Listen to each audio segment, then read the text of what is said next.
할렐루야. 오늘도 주의 이름을 찬양합니다. 기도와 간구와 말씀 가운데 늘 귀의 성전으로서 교회로 세워져 갑시다. 성령의 음성을 따라 말씀을 붙잡고 오늘도 믿음으로 걸어갑시다. 주님이 우리와 함께 하십니다. 7월 10일 수요일 아침 예배 성삼위 하나님께 올려드립니다. 오늘 하나님의 말씀은 골로새서 4장 2절부터 9절까지입니다. 골로새서 4장 2절부터 9절입니다. 기도를 계속하고 기도에 감사함으로 깨어있으라. 또한 우리를 위하여 기도하되 하나님이 전도할 문을 우리에게 열어주사 그리스도의 비밀을 말하게 하시기를 구하라. 내가 이 일 때문에 매임을 당하였노라. 그리하면 내가 마땅히 할 말로써 이 비밀을 나타내리라. 외인에게 대해서는 지혜로 행하여 세월을 아끼라. 너의 말을 항상 은혜 가운데서 소금으로 맛을 냄과 같이 하라. 그리하면 각 사람에게 마땅히 대접할 것을 알리라. 두기고가 내 사정을 다 너희에게 알려주리니 그는 사랑받는 형제요 신실한 일꾼이요 주 안에서 함께 종이 된 자니라. 내가 그를 특별히 너에게 보내는 것은 너희로 우리 사정을 알게 하고 너희 마음을 위로하게 하려 함이라. 신실하고 사랑을 받는 형제 오네시모를 함께 보내노니 그는 너희에게서 온 사람이라. 그들이 여기 일을 다 너희에게 알려주리라. 아멘. 하나님의 말씀입니다. 바울은 골로새 성도들에게 자신과 동역자들이 그리스도의 비밀을 말할 수 있도록 계속 기도하기를 부탁합니다. 그리고 외인을 대할 때는 지혜롭게 행하여 항상 은혜 가운데서 말하라고 권면하죠.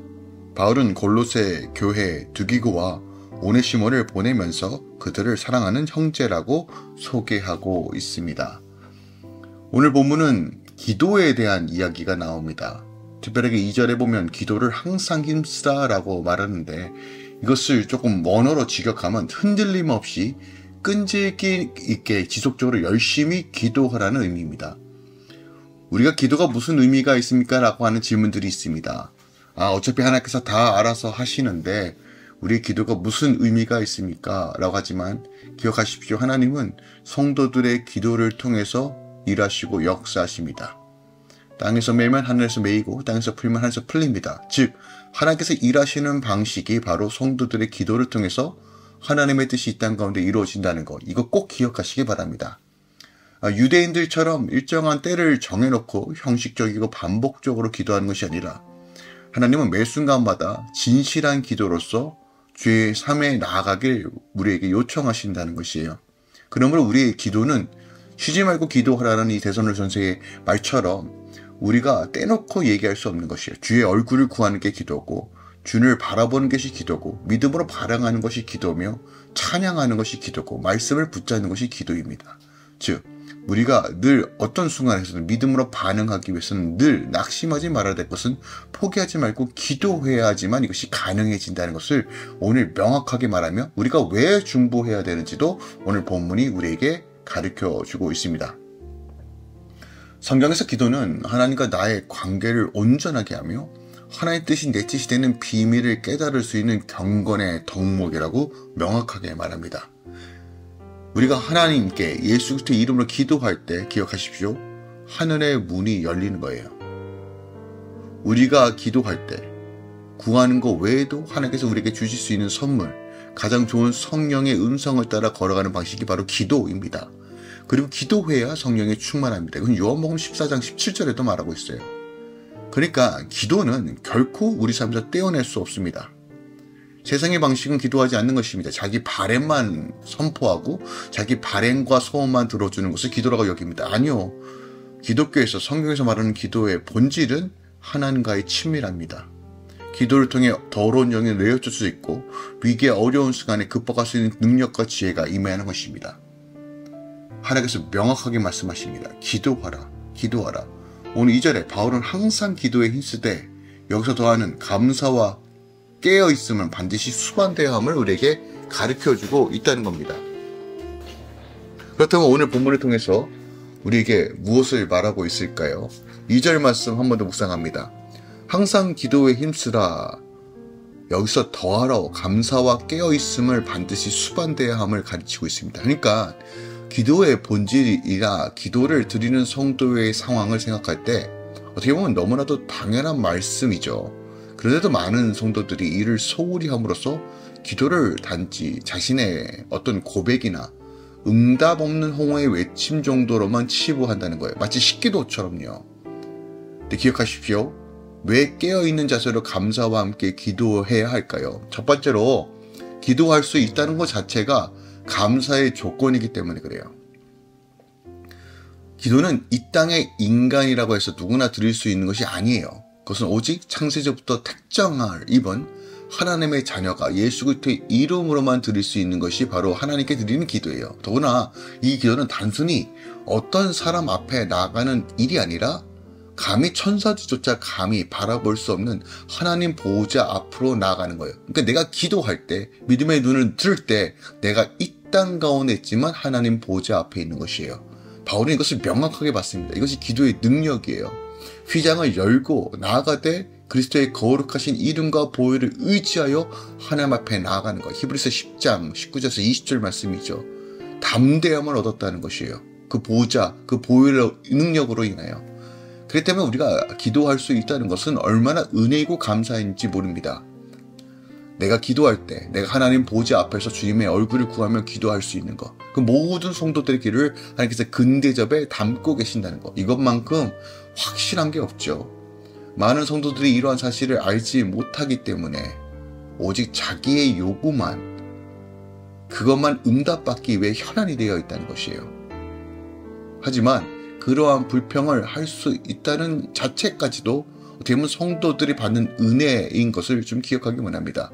왜냐하면 세상 사람들에게는 그렇게 기도할 수 있는 은혜조차 없기 때문에 그래요. 따라서 우리가 어떠한 상황인 간에 무릎으로 주님의 얼굴을 구하며 나아가는 것 자체가 감격과 은혜라는 사실을 기억하기 원합니다. 또한 기도하는 자는 반드시 깨어있는 자세로 기도해야 된다라고 오늘 우리에게 말해 줍니다. 우리가 전투 중에 군사가 항상 경계를 늦추면 안 되듯이 영적 군사인 우리들도 늘 깨어있어야 됩니다. 이것이 기도예요. 그러니까 우리는 깨어있는 가운데 기도드리며 맡은 사명을 감당해야 한다는 것이에요. 포로 생활에서 돌아온 이스라엘 백성들이 이방인의 방해로 인해 어떻게 보면 주야로 경계를 늦추지 않고 그리고 성벽을 세웠던 것처럼, 느헤미야 말씀이죠. 한 손에는 나팔, 한 손에는 도구를 사용하고 늘 기도에 힘썼던 것처럼 우리는 언제든지 그리스도께서 다시 오실지 그날을 준비하며 이 마지막 때에 깨어있는 성도, 그것이 바로 기도라는 겁니다. 기도를 위해 하나님께서 나아갈 때 썩은 재물처럼 우리의 욕심만 채우려는 기도가 아니라 그의 나라와 그의 의를 구하는 감사와 찬양을 올려드릴 때 하나님의 영광과 하나님의 응답과 하나님의 일하심을 목도하는 것입니다.